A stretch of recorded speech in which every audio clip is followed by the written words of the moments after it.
Muy buenos días, el día de hoy venimos a hablarles sobre las tetraciclinas. Las tetraciclinas son antibióticos de amplio espectro con características antimicrobianas similares.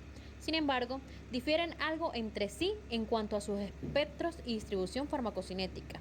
Hay distintas clases. Existen 3 clases de tetraciclinas naturales, como lo son la oxitetraciclina, la clortetraciclina y la dimetilclortetraciclina, y varios derivados semisintéticos, como lo son la tetraciclina, la rolitetraciclina, la metaciclina, la minociclina, la doxiciclina y la limeciclina, entre otros.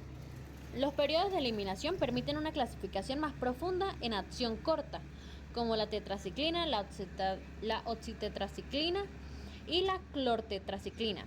Y tenemos la de acción intermedia, que son las de metilclortetraciclina y metaciclina, y acción prolongada como la doxiciclina y la minoxiclina. La clase más nueva de antimicrobianos relacionados con la tetraciclina son las glicilciclinas, representadas por tigeciclina, que contiene una cadena lateral voluminosa en comparación con la minociclina. Las propiedades generales de la tetraciclina es que todos los derivados de la tetraciclina son sustancias cristalinas, amarillentas y anfóteras, que forman sales con ácidos y bases en solución acuosa. Se caracterizan por presentar fluorescencia cuando se exponen a la luz ultravioleta. La sal más común es el clorhidrato, salvo en el caso de la doxiciclina, que se presenta como hiclato de doxiciclina o monohidrato. Las tetraciclinas en forma de polvo seco son estables, pero no en solución acuosa, especialmente en rangos de pH elevados de 7-8.5. Las formulaciones de las preparaciones para administración parenteral deben elaborarse con cuidado, por lo general en propinglicol o polivinil, con otros compuestos dispersantes para obtener soluciones estables. Las tetraciclinas forman quelatos poco solubles, con cationes bivalentes y trivalentes, especialmente como el calcio, el magnesio, aluminio y hierro. La doxiciclina y la minociclina son las más liposolubles y penetran mejor en bacterias como Staphylococcus aureus en comparación con el grupo en general. Eso puede contribuir a su eficacia en el tratamiento de enfermedades gingivales que pueden estar asociadas al glucocáliz bacteriano. La tigeciclina es un derivado gliciclina de la minociclina. Su gran cadena lateral disminuye el riesgo de resistencia. Como segundo punto tenemos la farmacocinética de las tetraciclinas. Primeramente, en la absorción de las tetraciclinas en animales, tras la administración de la dosis oral habitual, las tetraciclinas se absorben principalmente en el intestino delgado superior y se alcanzan concentraciones sanguíneas eficaces en 2 y 4 horas. La absorción gastrointestinal puede verse afectada por el bicarbonato de sodio, hidróxido de aluminio, hidróxido de magnesio, hierro, sales de calcio y excepto las tetraciclinas, doxiciclina y minociclina, solubles en lípidos, por la leche y los productos lácteos. La biodisponibilidad oral, sin embargo, puede variar notablemente entre los fármacos y las especies, siendo la clortetraciclina la menor y la doxiciclina la más biodisponible oralmente. Se estima que la doxiciclina tiene poca biodisponibilidad oral en caballos al 2,7%, aunque la biodisponibilidad es mejor en potros.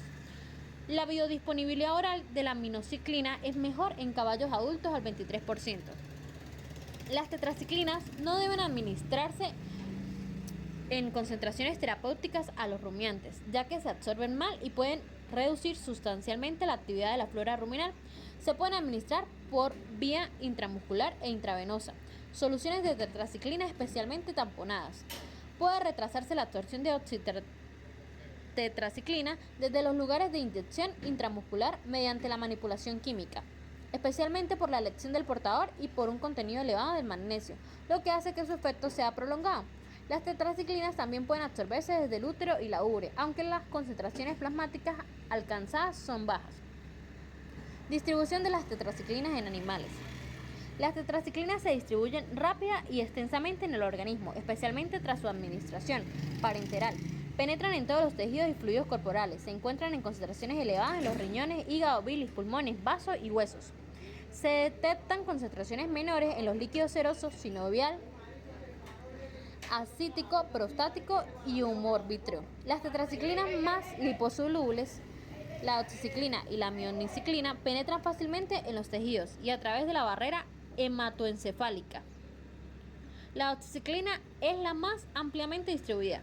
Debido a su tendencia a quelar iones de calcio, a excepción de la doxiciclina, estos antibióticos se depositan irreversiblemente en los huesos, dentina y esmalte dental que todavía no han salido en los animales jóvenes, o incluso en el feto si se produce paso transplacentario. El fármaco que se une de esta forma es farmacológicamente inactivo. Las tetraciclinas se unen en proporciones variables a las proteínas plasmáticas. Biotransformación de las tetraciclinas en animales. En la mayoría de los animales domésticos, la biotransformación de las tetraciclinas parece ser limitada y se suele ser excretada en un tercio de la dosis administrada sin transformar. La rolitetraciclina se metaboliza en tetraciclina. La doxiciclina y la minoxiclina pueden sufrir un mayor grado de biotransformación que otras tetraciclinas. Excreción de las tetraciclinas en animales. Las tetraciclinas se excretan a través de los riñones, por filtración glomerular y el tracto gastrointestinal. En general, se recupera en orina entre el 50 y el 80% de la dosis administrada, aunque en la eliminación renal pueden influir varios factores. Entre ellos se encuentran la edad, la vía de administración, el pH de la orina, la tasa de filtración glomerular, la enfermedad renal y la tetraciclina específica utilizada. La eliminación biliar es significativa, por lo general del 10 al 20%, incluso tras la administración parenteral. La doxiciclina parece eliminarse por las heces predominante a través de las células intestinales, en lugar de la bilis. Solo el 16% de una dosis de doxiciclina administrada se elimina inalterada en la orina. Una porción de la doxiciclina también se excreta por vía renal en forma activa en algunas especies. La bilis parece ser la mayor ruta de excreción para la minoxiclina. Las tetraciclinas también se eliminan por leche, se alcanzan concentraciones máximas a las 6 horas de administración parenteral y se detectan pequeñas cantidades hasta 48 horas después. Las concentraciones en la leche suelen alcanzar un 50 y un 60% de la concentración plasmática y suelen ser mayores si existe mastitis. Las tetraciclinas también se excretan por la saliva y por las lágrimas. Farmacodinámica.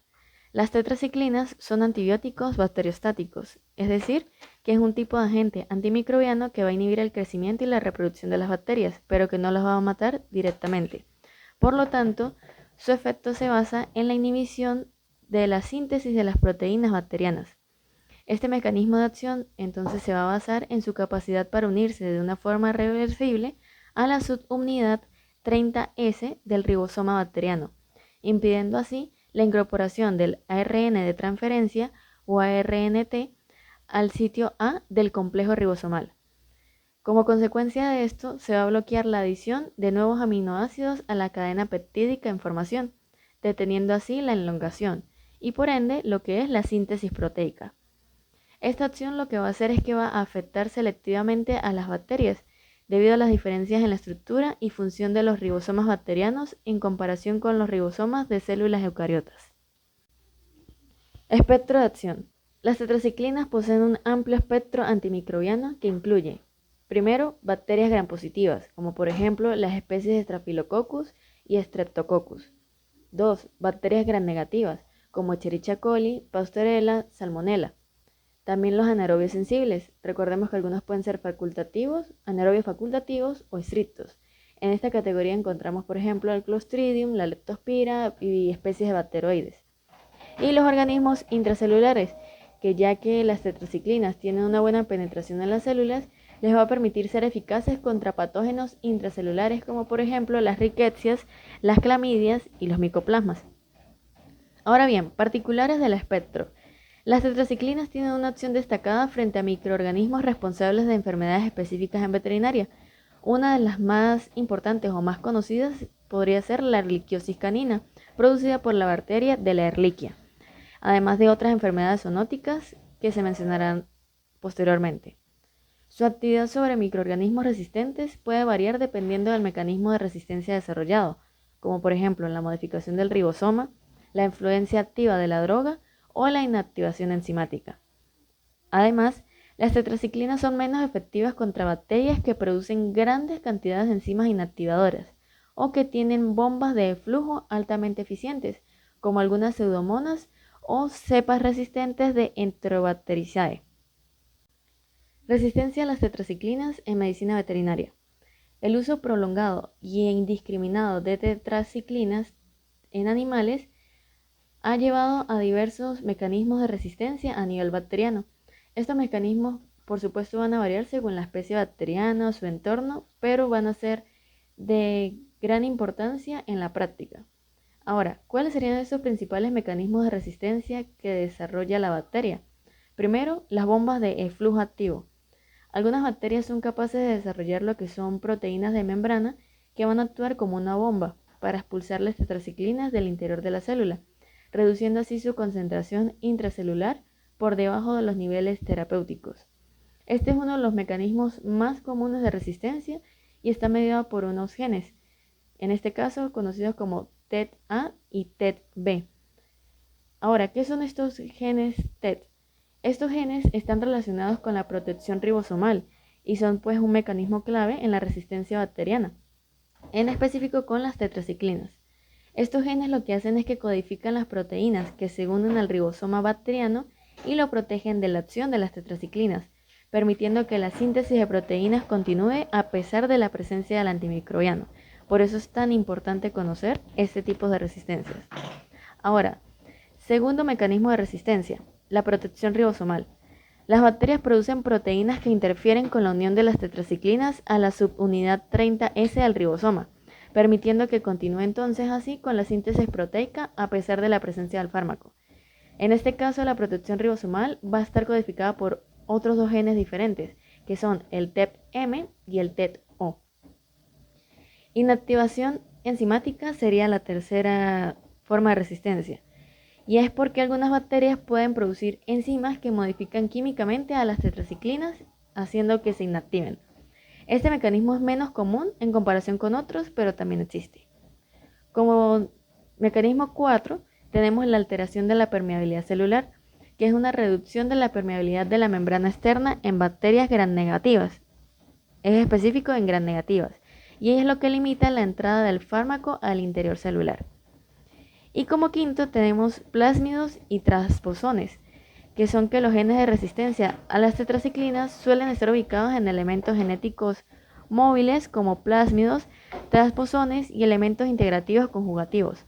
Esto va a facilitar la transferencia horizontal de resistencia entre diferentes especies bacterianas, incluso pues en espacios como granjas o clínicas veterinarias.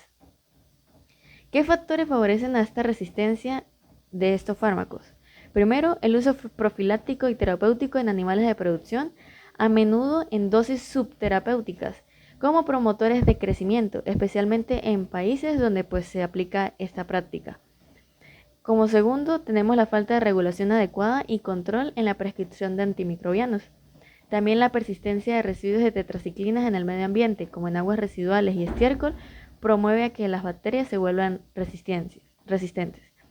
Estas implicaciones o estos factores van a tener implicaciones clínicas, porque van a limitar la eficacia de estos fármacos contra infecciones bacterianas comunes y puede resultar en fallos terapéuticos. Indicaciones terapéuticas de las tetraciclinas.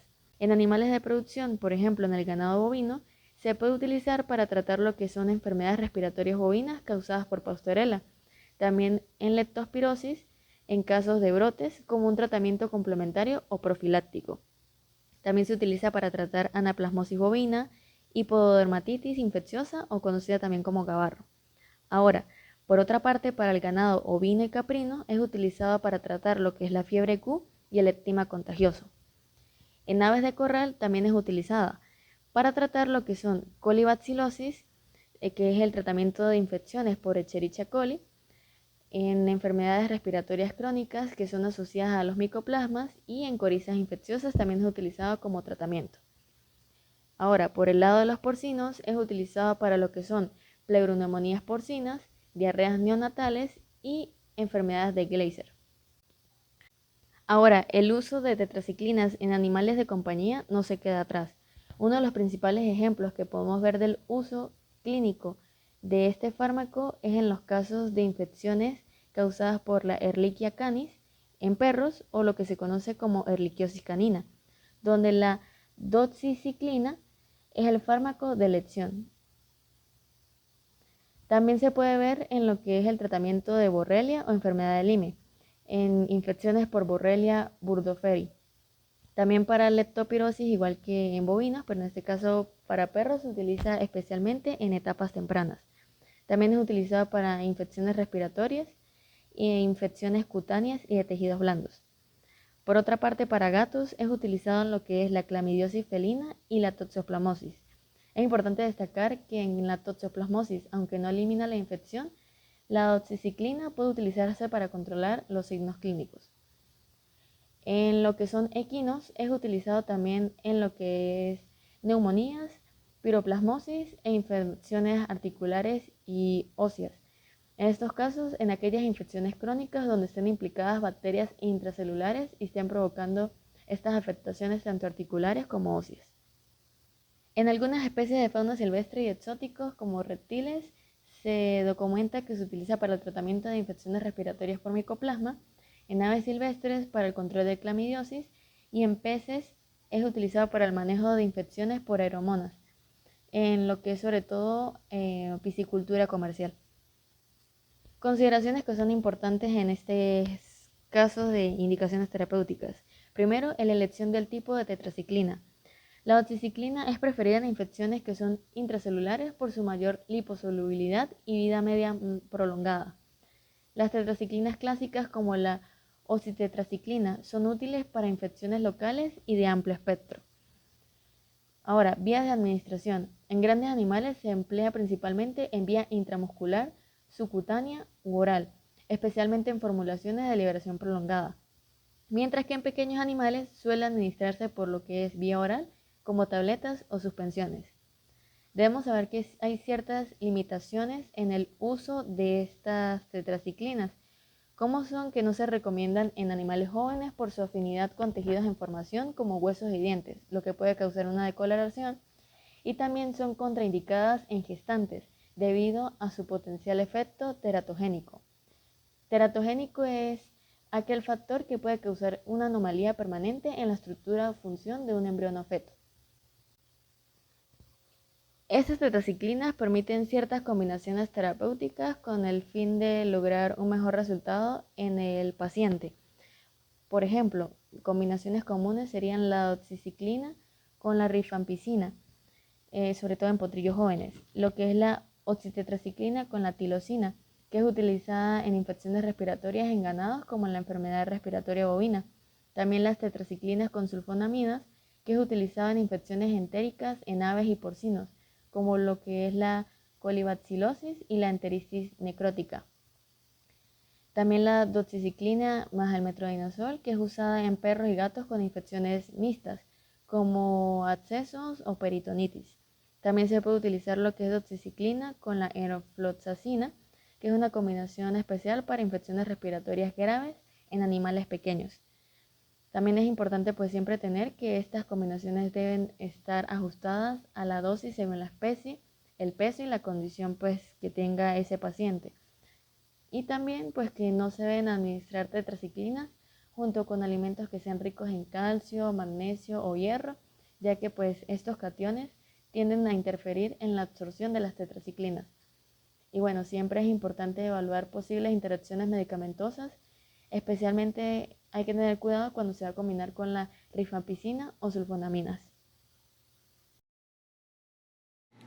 Hablemos un poco sobre en qué sistema actúa las tetraciclinas. Principalmente se enfoca en el sistema inmunitario y en el sistema respiratorio para tratar las infecciones bacterianas. Pero tenemos que tener en cuenta que las tetraciclinas son un grupo de antibióticos que actúan principal en el sistema bacteriano como tal. En los animales su función es inhibir la síntesis de proteínas en las bacterias para así ayudar a combatir las infecciones bacterianas. Se unen a la subunidad ribosómica 30S de las bacterias y así bloquean la adición de aminoácidos en la cadena polipeptídica. También tenemos que decir que es importante tener en cuenta que el uso excesivo de dichos antibióticos pueden llegar al desarrollo de resistencia en la bacteria como tal. Antes de hablar de las dosis por medicamento, podemos mencionar en qué se usan los dichos antibióticos. Tenemos que la oxitetraciclina la usamos en infecciones bacterianas, por ejemplo, las infecciones respiratorias y gastrointestinales, y también en grandes animales se puede usar para infecciones de piel, también en mastitis y control de algunas otras enfermedades infecciosas. Tenemos la doxiciclina, que es utilizada comúnmente en perros y gatos para tratar infecciones respiratorias y también para enfermedades transmitidas por la garrapata, como lo vendría siendo la Ehrlichia, entre otras. También se puede utilizar en infecciones urinarias y en infecciones de piel. Tenemos que la tetraciclina se puede usar en tratamientos de infecciones bacterianas, tanto en grandes animales como en animales pequeños, y para el control de otros tipos de enfermedades. Dicho esto, tenemos que las más comunes utilizadas en bovinos viene siendo la oxitetraciclina, que se usa en una dosis de 10 a 20 miligramos por kilo intramuscular cada 24 horas, y la doxiciclina, que tiene una dosificación de 5 a 10 miligramos por kilo por vía oral cada 12 a 24 horas. ¿En qué varía los miligramos? Depende de la infección que tenga y bueno, ya es a criterio del médico veterinario la dosis a utilizar. En los equinos tenemos también la oxitetraciclina, que su dosis es de 6.6 miligramos por kilo vía endovenosa cada 12 horas, y la doxiciclina 10 miligramos por kilo vía oral cada 12 horas. En el canino tenemos que la más utilizada es la doxiciclina, que su dosis es de 5 a 10 miligramos por kilo cada 12 a 24 horas por vía oral o vía endovenosa, dependiendo del criterio del médico, y la tetraciclina, que su dosis es de 20 a 40 miligramos por kilo oral cada 8 horas. Por otro lado, en el felino tenemos la doxiciclina, que su dosis es de 5 miligramos por kilo oral cada 24 horas, y la tetraciclina, que es de 20 miligramos por kilo oral cada 12 horas. Tenemos que resaltar también que la dosis puede variar según la formulación del medicamento y la condición que tenga el paciente, ya que hay algunos pacientes que tienen una infección más avanzada y debe ser tratado con una dosis un poco diferente.